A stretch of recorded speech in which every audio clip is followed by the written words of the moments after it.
இயக்குனர் விக்ரமன் இணைப்பில் இணைஞ்சிருக்காரு. அவரோட பேசலாம். வணக்கம் சார், நன்றி இணைப்பில் இணைஞ்சதற்கு. சார், ஒரு கடந்த 2 ஆண்டுகளாகவே நம்ம பார்க்குறோம், அதாவது திரையுலகில் பார்க்கும்பொழுது முக்கியமான ஜாம்பவன்கள், மக்கள் மத்தியில் ரொம்ப பிரபலமாக இருக்கிறவங்க ஒரு திடீர் உடல்நல குறைவு, மாரடைப்பு அப்படிங்கிறனால மரணமாகறாங்க. இது திரையுலகினருக்கு எப்பேற்பட்ட இழப்பாக பார்க்கப்படுது. இயக்குனர் பாக்யராஜ் நிறைய பேருக்கு எடுத்துக்காட்டாக இருக்காரு. அவருடைய மரணம் பற்றின உங்களுடைய இரங்கல் செய்தியும் நீங்கள் எங்களோட பதிவு செய்யலாம் சார்.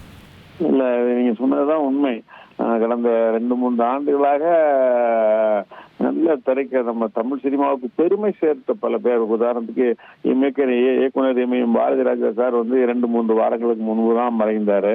அவருடைய பிரதான சீடன் இன்னைக்கு இந்தியா பூரா ஸ்கிரீன் பிளேன்னா ஒரே அத்தாரிட்டி பாக்யராஜ் சார் தான். பாக்யராஜ் சார் மாதிரி யாருமே ஸ்கிரீன் பிளே பண்ண முடியாது அப்படின்னு பேர் எடுத்த எங்களுக்கெல்லாம் ஒரு குருவாக இருக்கிற என்னுடைய 2 குருவும் இறந்துட்டாங்க. அது உண்மையிலேயே தமிழ் சினிமா ரசிகர்களுக்கு மிகப்பெரிய ஒரு பேர் அதிர்ச்சி.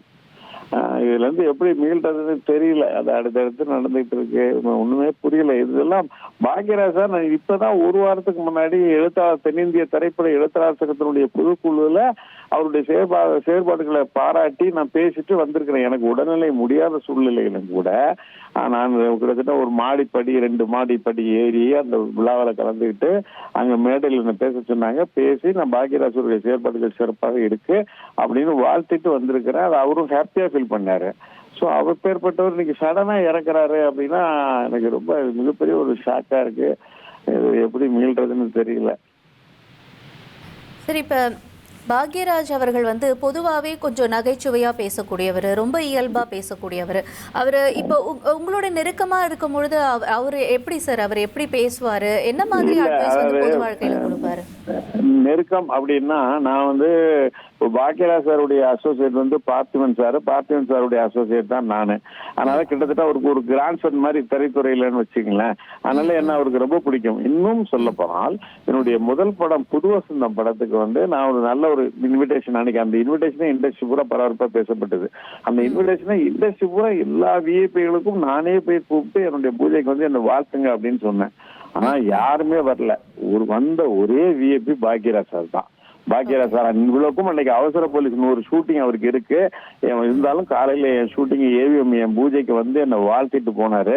அதுக்கப்புறம் தொடர்ந்து என்னுடைய எல்லா பட நிகழ்ச்சியிலையும் என்னுடைய கடைசியா நான் பண்ண படம் நினைத்தது யாரோ 2014 ரிலீஸ் ஆச்சு. அந்த படத்தினுடைய ஆடியோ பங்கன்லயுமே அவர் கலந்துக்கிட்டாரு.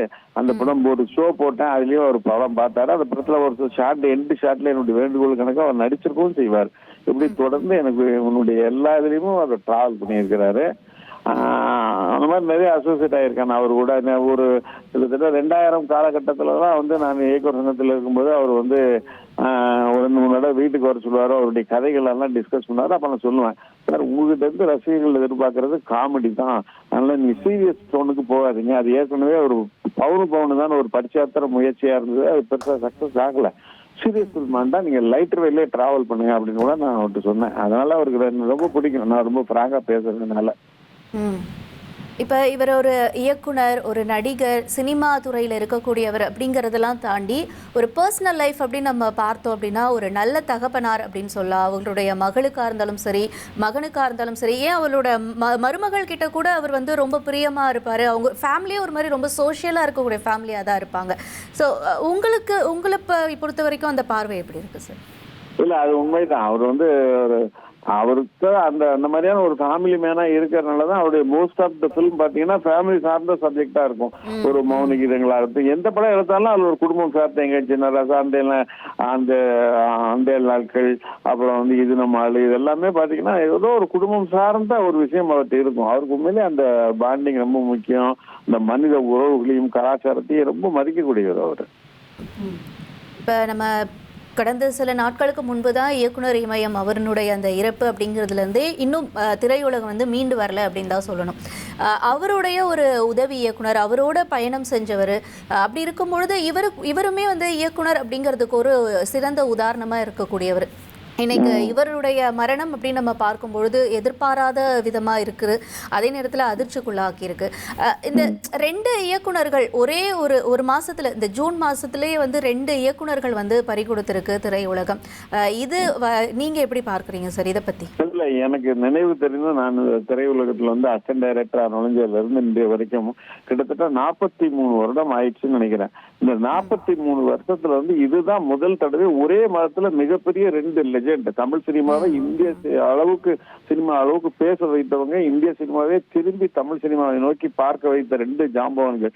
ஒரு இயக்கத்துல மிகப்பெரிய ஒரு புலி ஒருத்தர், திரைக்கதையில மிகப்பெரிய புலி ஒருத்தர். 2 பேருமே இன்னும் சொல்ல போனா ஒருத்தர் டைரக்டர், இன்னொருத்தர் அவருடைய அசோசியேட் டைரக்டர், அவருடைய சிஷியன். 2 பேருமே தொடர்ந்து அடுத்தடுத்து ஒரே மதத்துல இறக்குறாங்க அப்படின்றது முதல் தடவையா நான் பாக்குறேன். அது என்னை போன்ற அவங்கள குருவா ஏத்துக்கிட்ட துரோணர்களுக்கு, எங்களுடைய துரோணரா ஏத்துக்கிட்ட என்ன போன்ற ஏகலைவன்களுக்கெல்லாம் ரொம்ப மிகப்பெரிய ஒரு ஷாக்கிங்கா தான் இருக்கு. அதுல இருந்து மேல முடியல. இனி செல்லும் இடமெல்லாம் செய்தி. தந்தி டிவியின் வாட்ஸ்அப் சேனலை ஃபாலோ பண்ணினா செல்ல இருக்கும் இடமெல்லாம் செய்தி. இதோ QR கோட், இப்பவே ஸ்கேன் பண்ணுங்க, ஃபாலோ பண்ணுங்க.